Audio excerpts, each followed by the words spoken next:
بسم اللہ الرحمن الرحیم۔ اللہ تعالیٰ نے قرآن مجید کے اندر ارشاد فرمایا، وقال ربکم ادعونی استجب لکم، تمہارا رب کہتا ہے کہ تم مجھ سے مانگو، میں تمہاری دعا قبول کروں گا۔ دوستو، دعا کی اہمیت پر چند باتیں آپ کے سامنے پیش کرتا ہوں۔ رمضان المبارک کا مہینہ، اور آپ صلی اللہ علیہ وسلم نے ارشاد فرمایا کہ مسلمان مومن کی، روزہ دار کی اللہ تعالیٰ افطاری میں دعا ضرور قبول کرتے ہیں۔ تو اس سے معلوم ہوا کہ افطاری کا ٹائم ہمارے لیے دعاؤں کی قبولیت کے لیے بہت اہم ہے۔ اب میں آپ کو بتاتا چلوں کہ دعا کے بارے میں اللہ تعالیٰ کا جو یہ ارشاد قرآن مجید کی جو آیت میں نے آپ کے سامنے تلاوت کی، اس میں اللہ اپنے بندوں کو کہتے ہیں کہ اے میرے بندو، ادعونی استجب لکم، مجھ سے مانگو، میں تمہاری پکار کو سنوں گا۔ تو دوستو، ایک بات تو یہ ذہن میں رکھ لینی چاہیے کہ ایک حدیث میں، ایک روایت میں آیا کہ آپ صلی اللہ علیہ وسلم نے فرمایا، رمضان میں روزے دار کی اللہ تعالیٰ ایک دعا ضرور قبول کرتے ہیں۔ تو یہ ہمارے لیے اور خوشی کی بات ہے۔ لیکن اس آیت کے مطابق اللہ نے فرمایا کہ مجھ سے مانگو۔ اب یہاں اللہ نے اپنے تمام بندوں کو، تمام لوگوں کو، انسانوں کو مخاطب کیا کہ ادعونی استجب لکم، مجھے پکارو، میں تمہاری پکار کا جواب دوں گا۔ تو میں دعا کے بارے میں چند باتیں عرض کرتا چلوں۔ دوستو، اب دیکھیں، یہ جیسے میں آپ کے سامنے چند باتیں ذکر کرنا چاہتا ہوں دعا کے متعلق۔ حضرت کعب بن احبار بہت بڑے قرآن کے مفسر گزرے ہیں۔ حضرت کعب بن احبار رحمۃ اللہ علیہ دعا کی اہمیت کے بارے میں ارشاد فرماتے ہیں کہ یہ جو اللہ تعالیٰ نے فرمایا میرے بندو مجھ سے مانگو، تو پچھلی امتوں میں یہ ارشاد صرف انبیاء کے ساتھ خاص تھا۔ یعنی اللہ تعالیٰ نے صرف انبیاء کو یہ اختیار دیا تھا کہ وہ مجھ سے دعا مانگے، میں ان کی دعا قبول کروں گا۔ تمام امتیوں کو، تمام لوگوں کو یہ اعزاز حاصل نہیں تھا۔ لیکن ہماری امت، ہمارے نبی کی امت، ہمیں اللہ نے یہ اعزاز دیا کہ کوئی امتی بھی، کوئی انسان بھی اللہ سے مانگے گا، اللہ اس کی قبول کریں گے، اللہ اس کی پکار کا ضرور جواب دیں گے، چاہے وہ چھوٹا ہو، بڑا ہو، امیر ہو، غریب ہو، بادشاہ ہو، گدھا ہو، فقیر ہو۔ اللہ کہتے ہیں مجھ سے مانگو، میں تمہاری پکار کا جواب دوں گا۔ تو جو اعزاز پچھلی امتوں کے نبیوں کو حاصل تھا، وہ آج ہمارے پیغمبر کی امت کی تمام افراد کو اعزاز ہے۔ علماء لکھتے ہیں کہ اللہ تعالیٰ تو دعا کافر کی بھی قبول کرتا ہے۔ کافر بھی بسا اوقات کوئی چیز مانگتا ہے، اگرچہ وہ بھگوان سے مانگتا ہے، دینے والی چیز، دینے والی ذات اللہ تعالیٰ کی، اللہ تعالیٰ اس کو دیتے ہیں۔ حتیٰ کہ علماء نے لکھا کہ شیطان نے بھی جب دعا مانگی تھی کہ اے میرے رب مجھے مہلت دے دیجئے، قیامت تک مہلت دیجئے، اللہ نے بظاہر اس کی دعا بھی قبول فرما لی۔ تو سوچئے، جو ہم روزہ دار ہیں، پیارے نبی کے امتی ہیں، اللہ ہماری کیسے قبول نہیں کرے گا؟ تو دعا کے معاملے میں غفلت نہیں کرنی چاہیے، اللہ سے مانگنا چاہیے۔ یہ اللہ تعالیٰ کا بہت بڑا اعزاز ہے جو اللہ نے ہمیں عطا کیا۔ افطاری کے ٹائم ہمارے گھر کی عورتیں بیچاری عصر کے بعد سے کچن میں گھس جاتی ہیں اور مغرب تک، بلکہ عشاء تک یہ سلسلہ چلتا ہے۔ تو مجبوری ہے، کرنا چاہیے۔ تو میں اپنی ان ماؤں، ان بہنوں، ان عورتوں سے کہنا چاہوں گا کہ آپ کی مجبوری، آپ نے گھر کا افطاری کے لیے سالن تیار کرنا، وہ بھی آپ کو ثواب ہوگا، وہ آپ کی محنت رائگاں نہیں جائے گی، وہ بھی ثواب ہوگا۔ لیکن آپ ساتھ ساتھ اللہ سے مانگتے رہیں۔ آپ روٹی بھی پکا رہے ہوں تو اللہ سے دعا مانگتے رہیں۔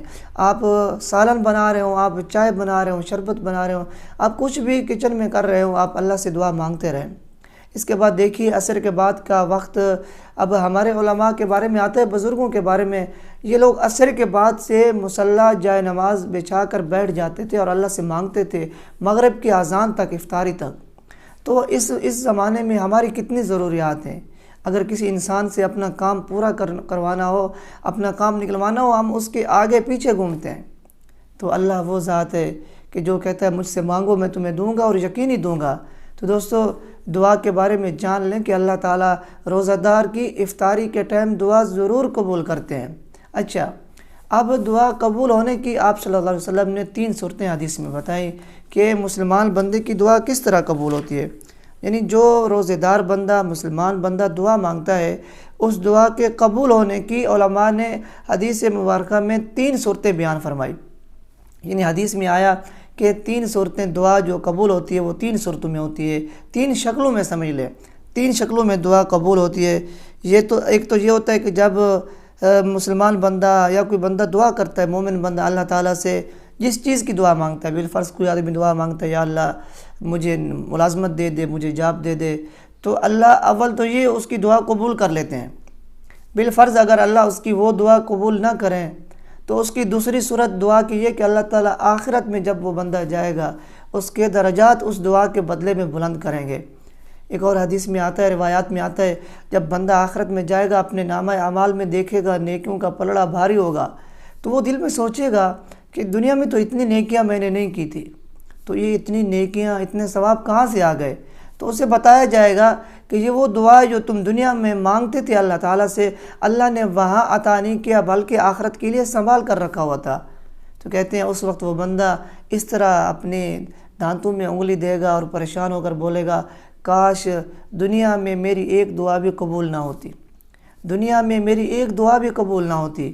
آج دیکھیے اگر ہم ذرا سا عرصہ دعا مانگ لیں، دعا قبول نہ ہو تو ہمارے گلے شکوے شروع ہو جاتے ہیں، حتیٰ کہ معاذ اللہ بعض لوگوں سے تو یہاں تک سنا ہے وہ یہ کہتے ہیں کہ اللہ ہماری نہیں سنتا، اللہ غریبوں کی نہیں سنتا، اللہ فقیر کی نہیں سنتا، اللہ صرف امیروں کی سنتا ہے، اللہ ظالموں کی سنتا ہے، مظلوموں کی نہیں سنتا۔ استغفر اللہ، نعوذ باللہ، یہ کلمات کفریہ کلمات ہیں جو انسان کو کفر میں داخل کر دیتے ہیں۔ اس چیز سے بچنا چاہیے۔ اللہ سنتا ہے، سب کی سنتا ہے، امیر کی، غریب کی، کالے کی، گورے کی، بادشاہ کی، گدھا کی، اللہ سب کی سنتا ہے۔ لیکن جیسے میں نے بتایا، یا تو اللہ وہ جو آدمی مانگتا ہے وہی دے دیتے ہیں، یا اللہ آخرت کے لیے ذخیرہ کر کے رکھتے، جب ہم آخرت میں جائیں گے اللہ ہمیں عطا فرمائیں گے۔ اور تیسرا دعا کی قبولیت اس صورت میں ہوتی ہے کہ اس آدمی پر کوئی کسی مصیبت کا فیصلہ ہو چکا ہوتا ہے، اللہ نے کوئی تکلیف اس کو پہنچانی ہوتی ہے، لیکن جب وہ اللہ کے سامنے ہاتھ اٹھاتا ہے، دعا مانگتا ہے، اللہ اس دعا کے بدلے میں اس دعا کی قبولیت اس طرح ہوتی ہے کہ اللہ وہ مصیبت ٹال دیتے ہیں۔ تو دعا کی یہ 3 صورتیں یاد رکھیں۔ اس کے بعد اور دعا کون سی قبول ہوتی ہے؟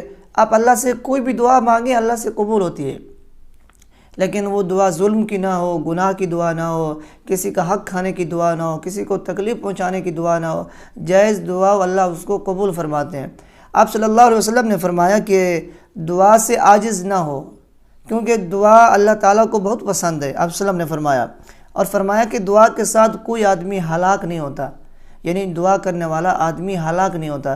ایک اور حدیث حضرت ابو ہریرہ رضی اللہ تعالی عنہ سے مروی روایت ہے، آپ صلی اللہ علیہ وسلم نے فرمایا دعا مومن کا ہتھیار ہے، یعنی جس طرح آدمی اپنے ہتھیار آدمی کی حفاظت کرتا ہے، دعا بھی اسی طرح مسلمان کی، مومن کی حفاظت کرتی ہے۔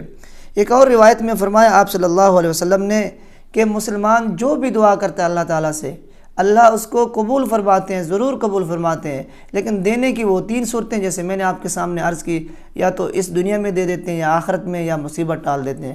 تو دوستو یہ دعا کے بارے میں میری چند تھوڑی سی گفتگو تھی، آگے انشاءاللہ کل بھی اس پر بات کریں گے۔ ایک تفصیلی موضوع ہے دعا پر بات کرنا، دعا قبول ہونا نہ ہونا، کن کی دعا قبول ہوتی ہے، کن کی نہیں ہوتی، لیکن وہیں آیت ذہن میں رکھیں کہ وَقَالَ رَبُّكُمُ ادْعُونِي أَسْتَجِبْ لَكُمْ، میرے بندو مجھ سے مانگو میں تمہاری دعا قبول کروں گا۔